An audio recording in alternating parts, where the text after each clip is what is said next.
ఒకవేళ సాక్షాత్తు ఈ రాష్ట్రానికి పెద్ద ముఖ్యమంత్రి, మనందరికీ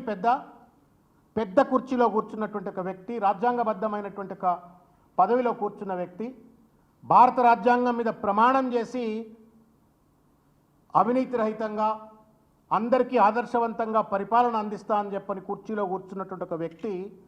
గతంలో ఓటుకున్నట్టు దొంగ కావచ్చు, భూ సెటిల్మెంట్లు కావచ్చు, ఆర్టీఐ సెటిల్మెంట్లు కావచ్చు, ఇవన్నీ పక్కకు పెట్టిన తర్వాత భారత రాజ్యాంగం మీద ప్రమాణం చేసి కూర్చున్న తర్వాత ఆ వ్యక్తి ఒకవేళ లంచగొండి అని చెప్పని తేలిన తర్వాత మీరు చెప్పండి, ఆయన కింద పనిచేసేటువంటి ఒక ఐఏఎస్లు కానీ, ఐపీఎస్లు కానీ, సెక్రటరీలు కానీ, సెక్రటేరియట్లో పనిచేసే ఉద్యోగస్తులు కానీ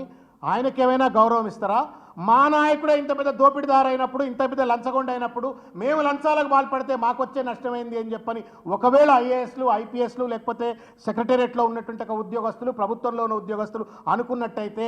రాష్ట్రం ఏ స్థాయికి దివాలా తీసిపోతుంది, ఎంత దుర్మార్గంగా దిగజారిపోతుందో ఒక్కసారి మీడియా సోదరులు కావచ్చు, ఈ కార్యక్రమాన్ని చూస్తున్న ప్రజలు కావచ్చు, దయచేసి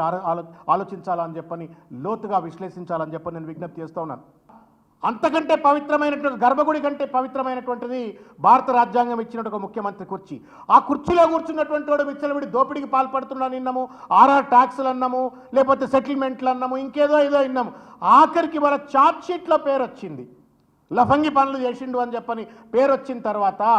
ఆ కుర్చీ మీద కూర్చునేటువంటి ఒక నైతిక అర్హత రేవంత్ రెడ్డి గారికి ఉందా? దయచేసి ఒక్కసారి మీడియా మిత్రుల్ని, తర్వాత తెలంగాణ సమాజాన్ని ఆలోచించాలని చెప్పని కోరుతా ఉన్నాను. నాకైతే అనిపిస్తూ ఉంది, ఏమాత్రమైనా సిగ్గు ఎగ్గు ఉన్నట్టయితే,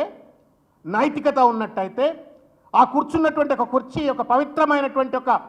గర్భగుడి కంటే కూడా, భగవంతుడు ఉండేటువంటి ఒక గర్భగుడి కంటే కూడా ఒక పవిత్రమైనటువంటి ఒక ప్రజాస్వామిక దేవాలయంలో ఉన్నటువంటి ఒక ఉన్నతమైన కుర్చీ అన్నట్టు ఒక విశ్వాసం అనుకున్నట్టయితే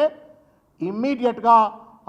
ఆ పదవికి రాజీనామా చేసి దిగిపోవాలని చెప్పని వాళ్ళ బీఆర్ఎస్ పార్టీ వేదిక నుండి నేను డిమాండ్ చేస్తూ ఉన్నాను.